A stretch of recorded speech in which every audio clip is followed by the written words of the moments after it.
भारत माता की। भारत माता की। यूपी की राज्यपाल श्रीमती आनंदीबेन पटेल, यहां के लोकप्रिय और ऊर्जावान मुख्यमंत्री श्रीमान योगी आदित्यनाथ जी, उप मुख्यमंत्री श्री केशव प्रसाद मौर्य जी, केंद्रीय मंत्रिमंडल के मेरे सहयोगी श्री संजीव बालियान जी, वीके सिंह जी, मंत्री श्री दिनेश खटीक जी, उपेंद्र त्रिपाठी जी, श्री कपिल देव अग्रवाल जी, संसद में मेरे साथी श्रीमान सतपाल सिंह जी, राजेंद्र अग्रवाल जी, विजय सिंह जी तोमर, श्रीमती कांता कर्णब जी, विधायक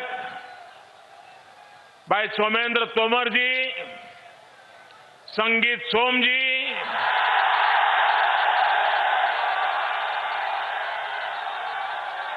जितेंद्र सतवाल जी, सत्यप्रकाश अग्रवाल जी, मेरठ जिला परिषद अध्यक्ष गौरव चौधरी जी, मुजफ्फरनगर जिला परिषद अध्यक्ष बीरपाल जी, अन्य सभी जनप्रतिनिधिगण और मेरठ मुजफ्फरनगर दूर दूर से आए मेरे प्यारे भाइयों और बहनों, आप सभी को 2022 की बहुत बहुत शुभकामनाएं।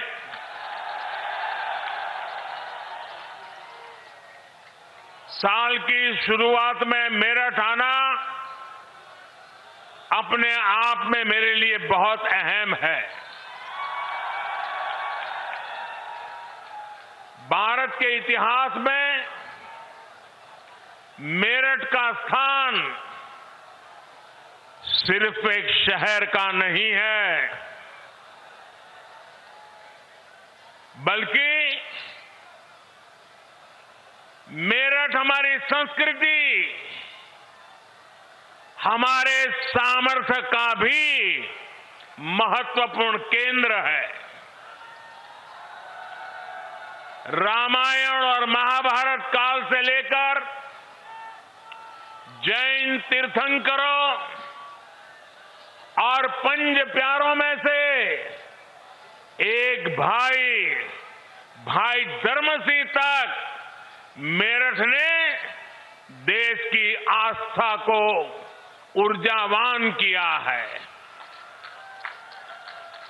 सिंधु घाटी की सभ्यता से लेकर देश के पहले स्वतंत्रता संग्राम तक इस क्षेत्र ने दुनिया को दिखाया है कि भारत का सामर्थ्य क्या होता है। 1857 में बाबा ओगडनाथ मंदिर और वहीं से आजादी की जो ललकार उठी, दिल्ली कूच का आह्वान हुआ, उसने गुलामी की अंधेरी सुरंग में देश को नई रोशनी दिखा दी। क्रांति की इसी प्रेरणा से आगे बढ़ते हुए हम आजाद हुए और आज गर्व से अपनी आजादी का अमृत महोत्सव मना रहे हैं। मेरा सौभाग्य है कि यहां आने से पहले मुझे बाबा ओगडनाथ मंदिर जाने का अवसर मिला। मैं अमर जवान ज्योति भी गया, स्वतंत्रता संग्राम संग्रहालय में उस अनुभूति को महसूस किया जो देश की आजादी के लिए कुछ कर गुजरने वालों की दिलों में एक लालायित थी। भाइयों और बहनों, मेरठ और आसपास के इस क्षेत्र ने स्वतंत्र भारत को भी नई दिशा देने में महत्वपूर्ण योगदान दिया है। राष्ट्र रक्षा के लिए सीमा पर बलिदान हो या फिर खेल के मैदान में राष्ट्र के लिए सम्मान, राष्ट्रभक्ति की अलख को इस क्षेत्र ने सदा सर्वदा प्रज्वलित रखा है। नूरपुर मड़ैया ने चौधरी चरण सिंह जी के रूप में देश को एक विजनरी नेतृत्व भी दिया। मैं इस प्रेरणा स्थली का वंदन करता हूं, मेरठ और इस क्षेत्र के लोगों का अभिनंदन करता हूं। भाइयों और बहनों, मेरठ देश की एक और महान संतान मेजर ध्यानचंद जी की भी कर्मस्थली रहा है। कुछ महीने पहले केंद्र सरकार ने देश के सबसे बड़े खेल पुरस्कार का नाम दद्दा के नाम पर कर दिया। आज मेरठ की स्पोर्ट्स यूनिवर्सिटी मेजर ध्यानचंद जी को समर्पित की जा रही है। और जब इस यूनिवर्सिटी का नाम मेजर ध्यानचंद जी से जुड़ जाता है तो उनका पराक्रम तो प्रेरणा देता ही है, लेकिन उनके नाम में भी एक संदेश है। उनके नाम में जो शब्द है ध्यान, बिना ध्यान केंद्रित किए, बिना फोकस एक्टिविटी किए कभी भी सफलता नहीं मिलती है। और इसलिए जिस यूनिवर्सिटी का नाम ध्यानचंद से जुड़ा हुआ हो, वहां पूरे ध्यान से काम करने वाले नौजवान देश का नाम रोशन करेंगे, ये मुझे पक्का विश्वास है। मैं उत्तर प्रदेश के नौजवानों को यूपी की पहली स्पोर्ट्स यूनिवर्सिटी के लिए बहुत बहुत बधाई देता हूं। 700 करोड़ रुपए की लागत से बनने वाली ये आधुनिक यूनिवर्सिटी दुनिया की श्रेष्ठ स्पोर्ट्स यूनिवर्सिटीज में से एक होगी। यहां युवाओं को खेलों से जुड़ी अंतर्राष्ट्रीय सुविधाएं भी तो मिलेगी, ये एक कैरियर के रूप में स्पोर्ट्स को अपनाने के लिए जरूरी स्किल्स का निर्माण करेगी। यहां से हर साल 1000 से अधिक बेटे बेटियां बेहतरीन खिलाड़ी बनकर निकलेंगे। यानी क्रांतिवीरों की नगरी, खेल वीरों की नगरी के रूप में भी अपनी पहचान को और सशक्त करेगी। साथियों, पहले की सरकारों से यूपी में, जब पहलों की सरकारें थी तब यूपी में अपराधी अपना खेल खेलते थे, माफिया अपना खेल खेलते थे। पहले यहां अवैध कब्जे के टूर्नामेंट होते थे, बेटियों पर फप्तियां कसने वाले खुलेआम घूमते थे। हमारे मेरठ और आसपास के क्षेत्रों के लोग कभी भूल नहीं सकते कि लोगों के घर जला दिए जाते थे। और पहले की सरकार अपने खेल में लगी रहती थी। पहले की सरकारों के खेल का ही नतीजा था कि लोग अपना पुश्तैनी घर छोड़कर पलायन के लिए मजबूर हो गए थे। अब योगी जी की सरकार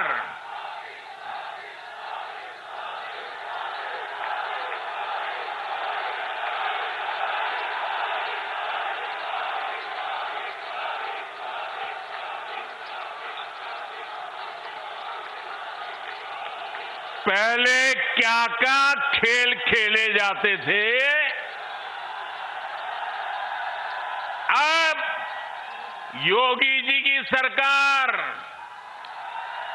ऐसे अपराधियों के साथ जेल जेल खेल रही है।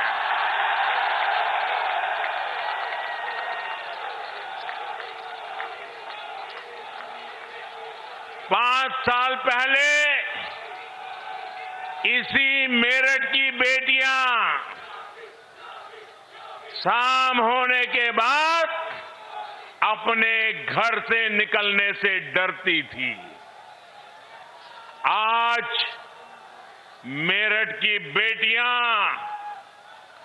पूरे देश का नाम रोशन कर रही है। यहां मेरठ के सोतीगंज बाजार में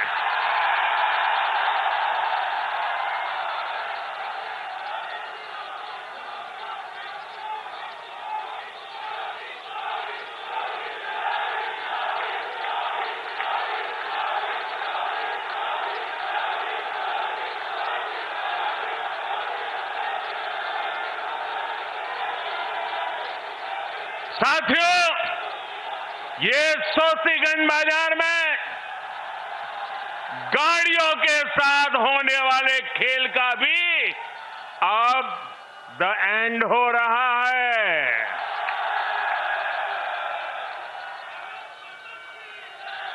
अब यूपी में असली खेल को बढ़ावा मिल रहा है। यूपी के युवाओं को खेल की दुनिया में छा जाने का मौका मिल रहा है। साथियों, हमारे यहां कहा जाता है, महाजनों येन गताः स पंथाः, अर्थात जिस पथ पर महान जन, महान विभूतियां चले, वही हमारा पथ है। लेकिन अब हिंदुस्तान बदल चुका है। अब हम 21वीं सदी में हैं और इस 21वीं सदी के नए भारत में सबसे बड़ा दायित्व हमारे युवाओं के पास ही है। और इसलिए अब मंत्र बदल गया है। 21वीं सदी का तो मंत्र है, युवा जनों येन गता सपंथाः। जिस मार्ग पर युवा चल रहे वही मार्ग देश का मार्ग है। जिधर युवाओं के कदम बढ़ जाए मंजिल अपने आप चरण चूमने लग जाती है। युवा नए भारत का कर्णधार भी है। युवा नए भारत का विस्तार भी है। युवा नए भारत का नियंता भी है और युवा नए भारत का नेतृत्व करता भी है। हमारे आज के युवाओं के पास प्राचीनता की विरासत भी है, आधुनिकता का बोध भी है और इसलिए जिधर युवा चलेगा उधर भारत भी चलेगा। और जिधर भारत चलेगा, जिधर भारत चलेगा उधर ही अब दुनिया चलने वाली है।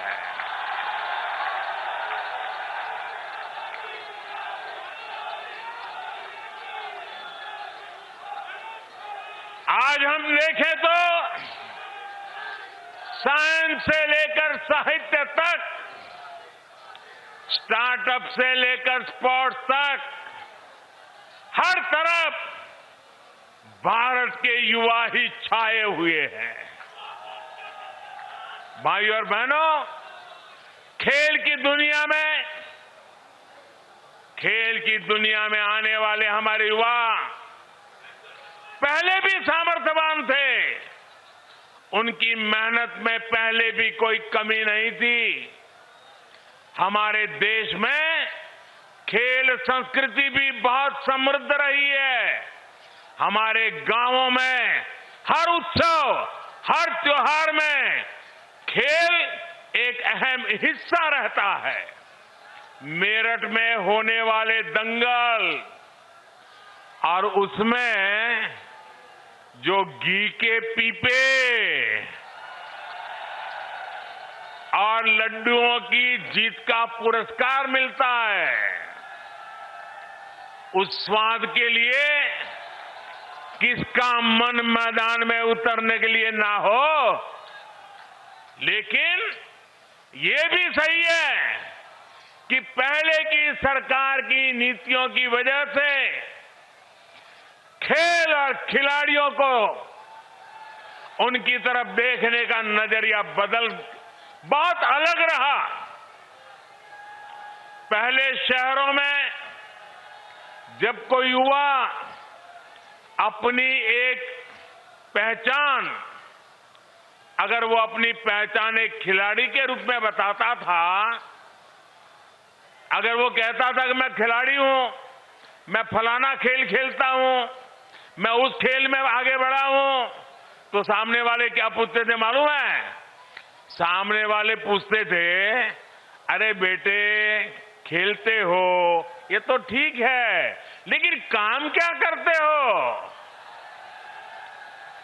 यानी खेल की कोई इज्जत ही नहीं मानी जाती थी। गांव में यदि कोई खुद को खिलाड़ी बताता तो लोग कहते थे चलो फौज या पुलिस में नौकरी के लिए खेल रहा होगा। यानी खेलों के प्रति सोच और समझ का दायरा बहुत सीमित हो गया था।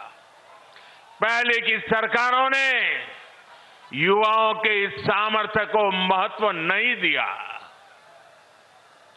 ये सरकारों का दायित्व था कि समाज में खेल के प्रति जो सोच है उसे खेल को, उस सोच को बदल करके खेल को बाहर निकालना बहुत जरूरी है। लेकिन हुआ उल्टा, ज्यादातर खेलों के प्रति देश में बेरुखी बढ़ती गई। परिणाम ये हुआ कि जिस हॉकी में गुलामी के कालखंड में भी मेजर ध्यानचंद जी जैसी प्रतिभाओं ने देश को गौरव दिलाया, उसमें भी मेडल के लिए हमें दशकों का इंतजार करना पड़ा। दुनिया की हॉकी प्राकृतिक मैदान से एस्ट्रो टर्फ की तरफ बढ़ गई, लेकिन हम वहीं के वहीं रह गए। जब तक हम जागे तब तक बहुत देर हो चुकी थी। ऊपर से ट्रेनिंग से लेकर टीम सिलेक्शन तक हर स्तर पर भाई भतीजावाद, बिरादरी का खेल, भ्रष्टाचार का खेल, लगातार हर कदम पर भेदभाव और पारदर्शिता का तो नामो निशान नहीं। साथियों, हॉकी तो एक उदाहरण है, ये हर खेल की कहानी थी। बदलती टेक्नोलॉजी, बदलती डिमांड, बदलती स्किल्स के लिए देश में पहले की सरकारें बेहतरीन इकोसिस्टम तैयार ही नहीं कर पाई। साथियों, देश के युवाओं का जो असीम टैलेंट था, वो सरकारी बेरुखी के कारण बंदिशों में जकड़ा हुआ था। 2014 के बाद उसे जकड़ने से बाहर निकालने के लिए, उस जकड़ में से बाहर निकालने के लिए हमने हर स्तर पर रिफॉर्म किए। खिलाड़ियों के सामर्थ्य को बढ़ाने के लिए हमारी सरकार ने अपने खिलाड़ियों को 4 शस्त्र दिए हैं। खिलाड़ियों को चाहिए संसाधन, खिलाड़ियों को चाहिए ट्रेनिंग की आधुनिक सुविधा, खिलाड़ियों को चाहिए अंतर्राष्ट्रीय एक्सपोजर, खिलाड़ियों को चाहिए चयन में पारदर्शिता। हमारी सरकार ने बीते वर्षों में भारत के खिलाड़ियों को ये 4 शस्त्र जरूर मिले, इसे सर्वोच्च प्राथमिकता दी है। हमने स्पोर्ट्स को युवाओं की फिटनेस और युवाओं के रोजगार, स्वरोजगार, उनकी कैरियर से जोड़ा है। टारगेट ओलंपिक पोडियम स्कीम यानी टॉप्स, ऐसा ही एक प्रयास रहा है।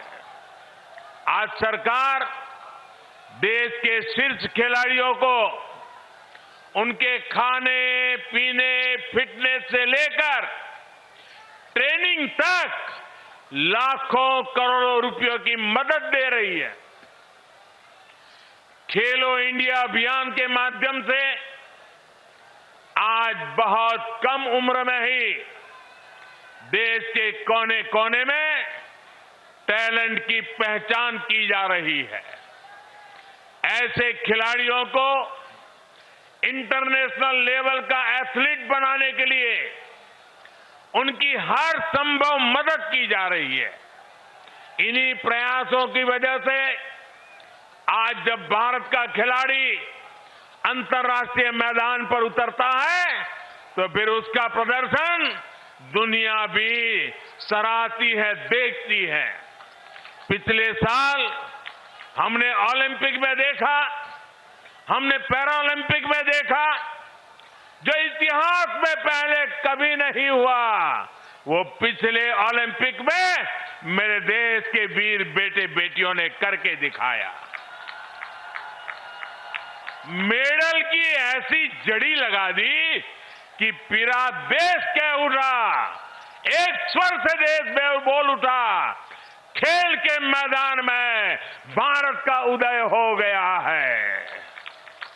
भाइयों और बहनों, आज हम देख रहे हैं कि उत्तर प्रदेश, उत्तराखंड के अनेक छोटे छोटे गांवों कस्बों से, सामान्य परिवारों से बेटे बेटियां भारत का प्रतिनिधित्व कर रहे हैं।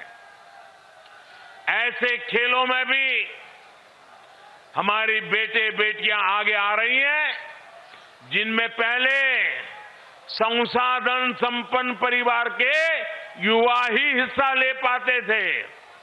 इसी क्षेत्र के अनेक खिलाड़ियों ने ओलंपिक्स और पैरालंपिक्स में देश का प्रतिनिधित्व किया है। सरकार गांव-गांव में जो आधुनिक स्पोर्ट्स इंफ्रास्ट्रक्चर निर्माण कर रही है, उसका ही ये परिणाम है। पहले बेहतर स्टेडियम सिर्फ बड़े शहरों में ही उपलब्ध थे। आज गांव के पास ही खिलाड़ियों के ये सुविधा दी जा रही है। साथियों, हम जब भी एक नई कार्य संस्कृति को बढ़ाने का प्रयास करते हैं, तो इसके लिए 3 चीजें जरूरी होती है: सानिध्य, सोच और संसाधन। खेलों से हमारा सानिध्य सदियों पुराना रहा है, लेकिन खेल की संस्कृति पैदा करने के लिए खेलों से हमारे पुराने संबंध से ही काम नहीं चलेगा। हमें इसके लिए एक नई सोच भी चाहिए। देश में खेलों के लिए जरूरी है कि हमारे युवाओं में खेलों को लेकर विश्वास पैदा हो, खेल को अपना प्रोफेशन बनाने का हौसला बढ़े। और यही मेरा संकल्प भी है और ये मेरा सपना भी है। मैं चाहता हूं कि जिस तरह दूसरे प्रोफेशंस में से ही हमारे युवा स्पोर्ट्स को भी देखें, हमें ये भी समझना होगा कि जो कोई स्पोर्ट्स में जाएगा वो वर्ल्ड नंबर 1 बनेगा, ये जरूरी नहीं है। अरे देश में जब स्पोर्ट्स इकोसिस्टम तैयार होता है, तो स्पोर्ट्स मैनेजमेंट से लेकर स्पोर्ट्स राइटिंग और स्पोर्ट्स साइकोलॉजी तक स्पोर्ट्स से जुड़ी कितनी ही संभावनाएं खड़ी हो जाती है। धीरे धीरे समाज में ये विश्वास पैदा होता है कि युवाओं को स्पोर्ट्स की तरफ जाना एक सही निर्णय है। इस तरह का इकोसिस्टम तैयार करने के लिए जरूरत होती है संसाधनों की। जब हम जरूरी संसाधन, जरूरी इंफ्रास्ट्रक्चर विकसित कर लेते हैं, तो खेल की संस्कृति मजबूत होने लगती है। अगर खेलों के लिए जरूरी संसाधन होंगे, तो देश में खेलों की संस्कृति भी आकार लेगी, विस्तार लेगी। इसलिए आज इस तरह की स्पोर्ट्स यूनिवर्सिटी इतनी ही जरूरी है। ये स्पोर्ट्स यूनिवर्सिटी खेल की संस्कृति के पुष्पित पल्लवित होने के लिए एक नर्सरी की तरह काम करती है। इसलिए ही आजादी के 7 दशक बाद 2018 में पहली नेशनल स्पोर्ट्स यूनिवर्सिटी हमारी सरकार ने मणिपुर में स्थापित की। बीते 7 सालों में देश भर में स्पोर्ट्स एजुकेशन और स्किल्स से जुड़े अनेकों संस्थानों का उनको आधुनिक बनाया गया है। और अब आज major Dhyanchand sports university sports में हायर एजुकेशन का एक और श्रेष्ठ संस्थान देश को मिला है। साथियों, खेल की दुनिया से जुड़ी एक और बात हमें याद रखनी है, और मेरठ के लोग तो इसे अच्छी तरह जानते हैं। खेल से जुड़ी सर्विस और सामान का वैश्विक बाजार लाखों करोड़ रुपए का है।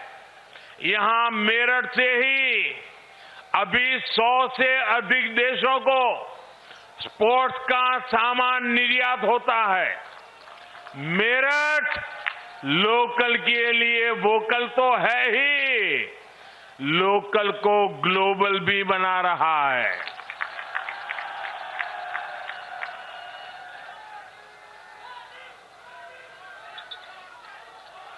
देश भर में ऐसे अनेक स्पोर्ट्स क्लस्टर्स को भी आज विकसित किया जा रहा है।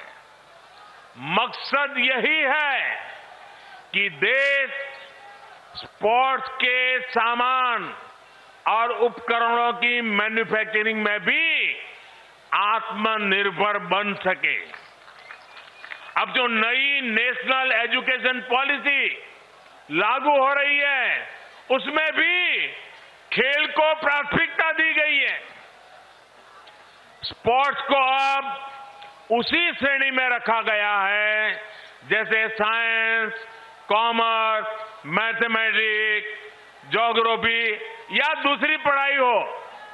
पहले खेल को एक्स्ट्रा एक्टिविटी माना जाता था, लेकिन अब स्पोर्ट्स स्कूल में बाकायदा एक विषय होगा। उसका उतना ही महत्व होगा जितना बाकी विषयों का। साथियों, यूपी के युवाओं में तो इतनी प्रतिभा है, हमारे यूपी के युवान इतने प्रतिभावान है कि आसमान भी छोटा पड़ जाए। इसलिए यूपी में डबल इंजन सरकार कई विश्वविद्यालयों की स्थापना कर रही है। गोरखपुर में महायोगी गुरु गोरखनाथ आयुष यूनिवर्सिटी, प्रयागराज में डॉक्टर राजेंद्र प्रसाद विधि विश्वविद्यालय, लखनऊ में state institute of forensic sciences, Aligarh में राजा महेंद्र प्रताप सिंह राज्य विश्वविद्यालय, सहारनपुर में मां शाकंभरी विश्वविद्यालय और यहां मेरठ में मेजर ध्यानचंद स्पोर्ट्स यूनिवर्सिटी। हमारा देश साफ है। हमारा युवा ना सिर्फ रोल मॉडल बने, वो अपने रोल मॉडल पहचाने भी। साथियों, सरकारों की भूमिका अभिभावक की तरह होती है। योग्यता होने पर बढ़ावा भी दें और गलती होने पर ये कहकर ना टाल दे कि लड़कों से गलती हो जाती है। आज योगी जी की सरकार युवाओं को रिकॉर्ड सरकारी नियुक्तियां कर रही है। आईटीआई से ट्रेनिंग पाने वाले हजारों युवाओं को बड़ी कंपनियों में रोजगार दिलवाया गया है।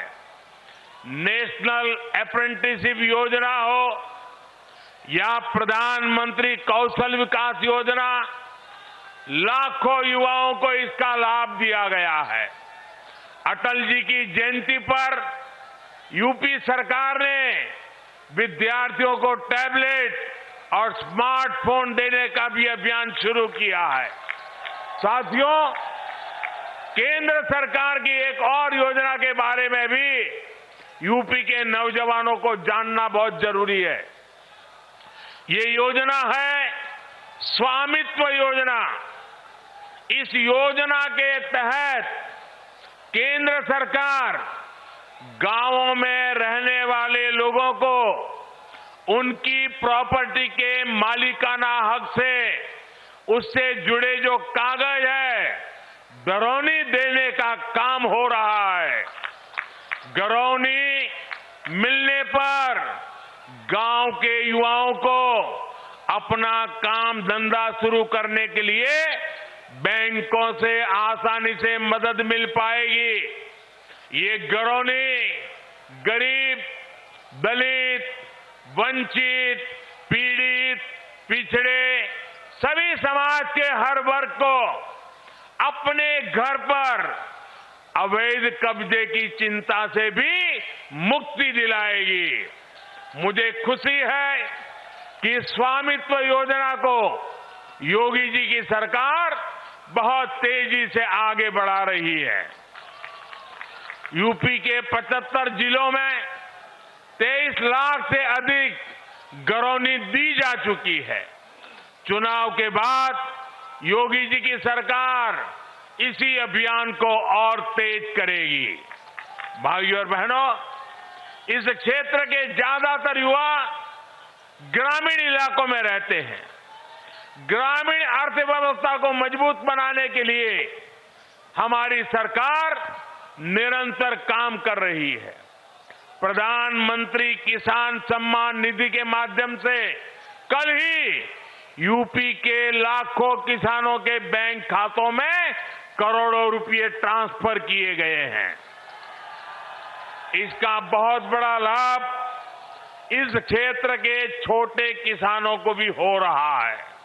साथियों, जो पहले सत्ता में थे उन्होंने आपको गन्ने का मूल्य किस्तों में तरसा तरसा कर दिया। योगी जी की सरकार में जितना गन्ना किसानों को भुगतान किया गया है उतना पिछली दोनों सरकारों के दौरान किसानों को नहीं मिला था। पहले की सरकारों में चीनी मिले कोड़ियों के भाव बेची जाती थी। मुझसे ज्यादा आप जानते हैं। जानते हैं कि नहीं जानते हैं? चीनी मिले बेची गई कि नहीं बेची गई? भ्रष्टाचार हुआ कि नहीं हुआ? योगी जी की सरकार में मिलें बंद नहीं होती, यहां तो मिलों का विस्तार होता है, नई मिलें खोली जाती है। अब यूपी गन्ने से बनने वाले इथेनॉल के उत्पादन में भी तेजी से आगे बढ़ रहा है। बीते 4.5 साल में लगभग 12,000 करोड़ रुपए का इथेनॉल यूपी से खरीदा गया है। 12,000 करोड़ रुपए का इथेनॉल। सरकार कृषि इंफ्रास्ट्रक्चर और फूड प्रोसेसिंग ऐसे उद्योगों को भी तेजी से विस्तार दे रही है। आज ग्रामीण इंफ्रास्ट्रक्चर पर, भंडारण की व्यवस्था बनाने पर, कोल्ड स्टोरेज पर 1 लाख करोड़ रुपए खर्च किए जा रहे हैं।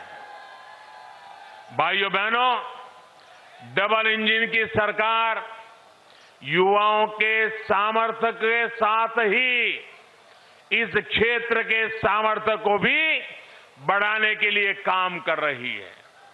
मेरठ का रेवड़ी गजक, हैंडलूम,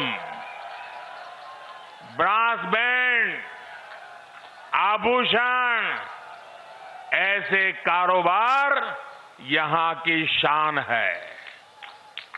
मेरठ मुजफ्फरनगर में छोटे और लघु उद्योगों का और विस्तार हो, यहां बड़े उद्योगों का मजबूत आधार बने, यहां के कृषि उत्पादों, यहां की उपज को नए बाजार मिले, इसके लिए भी आज अनेक विध प्रयास किए जा रहे हैं।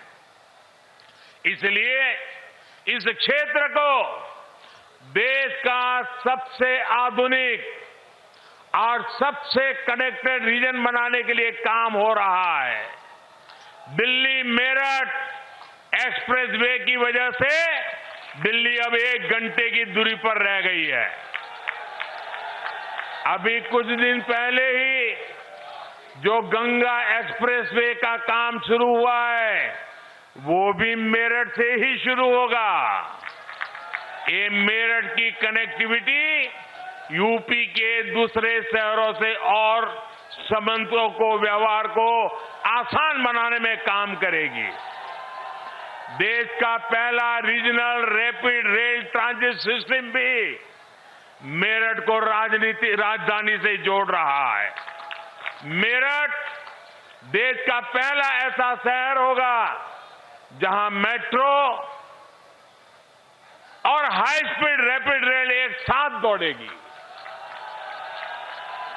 मेरठ का आईटी पार्क, जो पहले की सरकार की सिर्फ घोषणा बनकर रह गया था, उसका भी लोकार्पण हो चुका है।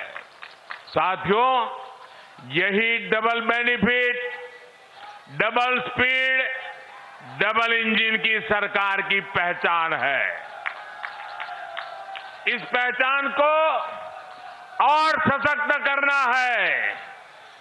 भाइयों, मेरे मेरठ के और पश्चिमी उत्तर प्रदेश के लोग जानते हैं कि आप उधर हाथ लंबा करोगे तो लखनऊ में योगी जी, और इधर हाथ लंबा करोगे तो दिल्ली में मैं हूं ही आपके लिए।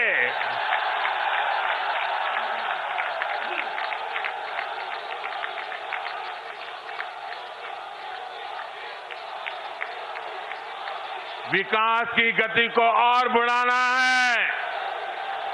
नए साल में हम नए जोश के साथ आगे बढ़ेंगे।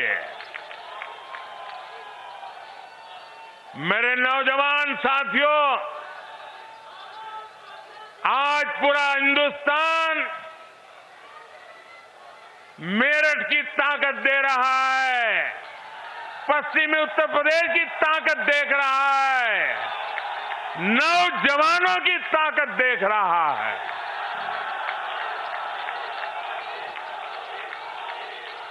ये ताकत देश की ताकत है, और इस ताकत को और बढ़ावा देने के लिए एक नए विश्वास के साथ एक बार फिर आपको मेजर ध्यानचंद स्पोर्ट्स यूनिवर्सिटी के लिए बहुत बहुत बधाई। भारत माता की, भारत माता की, भारत माता की। वंदे वंदे वंदे वंदे वंदे वंदे वंदे वंदे वंदे वंदे वंदे वंदे वंदे वंदे